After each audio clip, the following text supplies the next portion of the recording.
ये video number 2 है। इसमें हम कुछ अन्य गतियों के बारे में भी अध्ययन करेंगे। This is video number 2। In this we will study some other movement also. We will take the example of molecular movement. You know that the movements over very small scale will be invisible to the naked eyes, and these movements are of molecular movement. We know that the different molecules, they comprises the life, and among them we will consider the virus. जैसा कि हमें मालूम है कि बहुत सारी गतियाँ ऐसी होती हैं जिन्हें हम अपने खुली आंखों से नहीं देख सकते हैं। ये गतियाँ आणविक गतियाँ होती हैं और सभी अणु जो रहते हैं वो जीवधारियों के निर्माण में सहायक होते हैं। हम विषाणु का उदाहरण लेते हैं। विषाणु ये सजीव हैं या निर्जीव, इसमें अभी सभी वैज्ञानिक एकमत नहीं हैं। It is considered that the viruses are the connecting link between the living and non-living, because they are having some features of like the living organism and some features like non-living things. Viruses केवल जीवित कोशिका के अंदर सजीव की भांति व्यवहार करते हैं, जबकि जीवित कोशिका के बाहर वह एक निर्जीव पदार्थ की तरह व्यवहार करते हैं।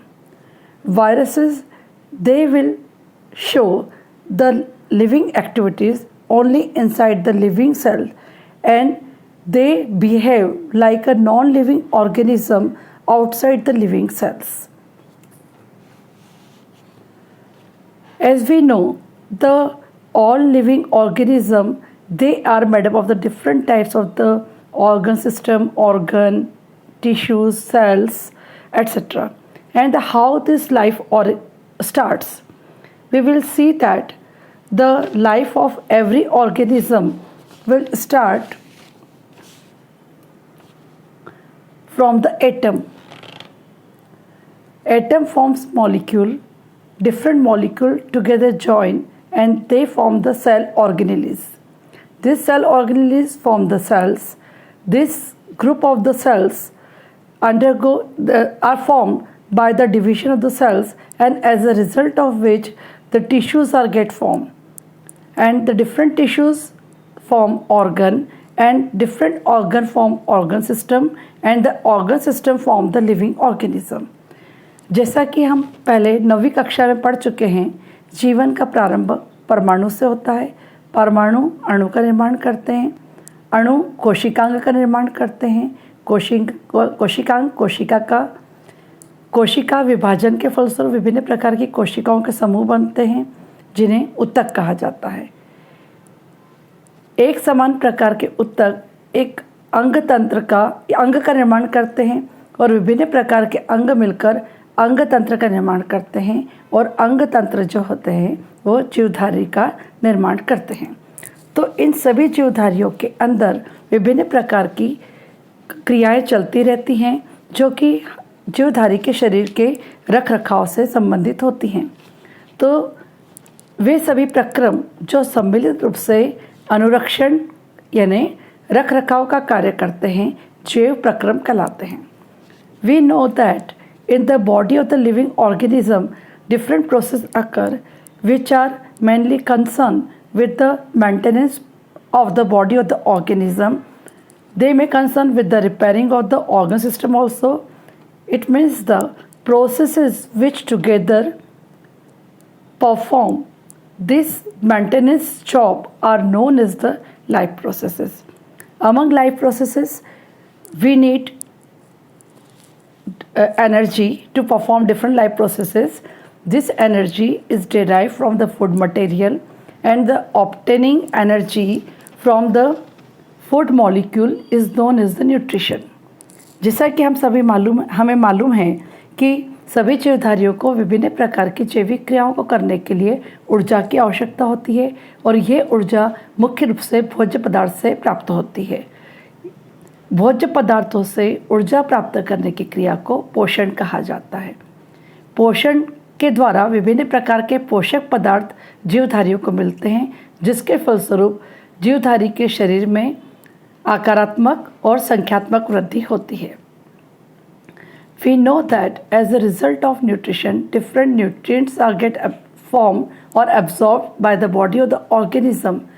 These nutrients are helpful in the growth of the organism, and as a result of which the one organism increases in the size as well as in the number of cells also.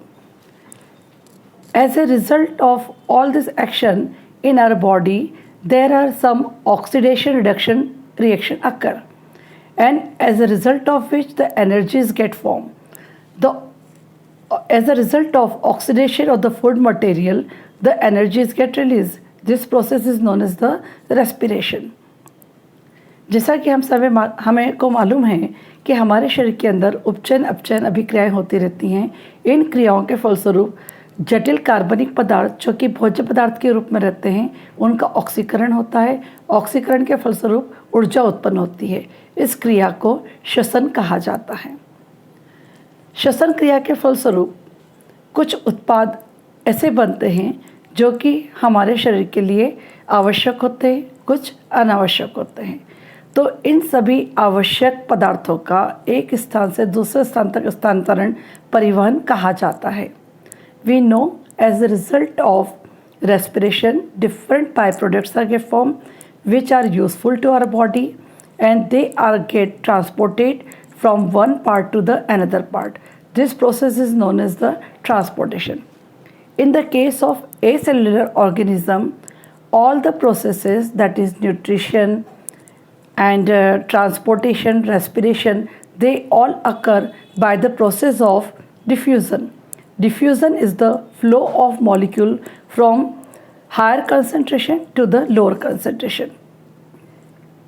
जैसा कि हमें सभी को मालूम है कि जो एक कोशिकी जीव होते हैं, इनका शरीर केवल एक अकेली कोशिका का बना होता है। इनके अंदर विभिन्न प्रकार की जैविक क्रियाएं जैसे पोषण, उपचयन अपचयन, श्वसन, परिवहन आदि समस्त प्रक्रियाएं विसरण की क्रिया के द्वारा संपादित होती हैं। विसरण का अर्थ होता है अणुओं का प्रवाह अधिक सांद्रता से कम सांद्रता की ओर होना।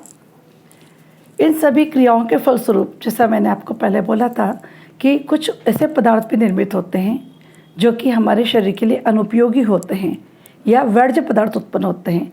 यदि ये पदार्थ हमारे शरीर में रह जाएं तो हमारे शरीर के ऊपर विषैला या हानिकारक प्रभाव दर्शा सकते हैं। तो इन सभी अनुपयोगी हानिकारक वर्ज्य पदार्थों का शरीर से निष्कासन उत्सर्जन कहा जाता है। As we know that due to the different physiological processes in our body, say for example nutrition, oxidation reduction reaction, respiration, some byproducts are get formed which have no use to our body. Whenever they are get retained in our body, they may lead a harmful effect or chronic effect on the healthy state of the organism, and removal of all these products is very essential, and removal of all this material from the body of the organism is known as the excretion.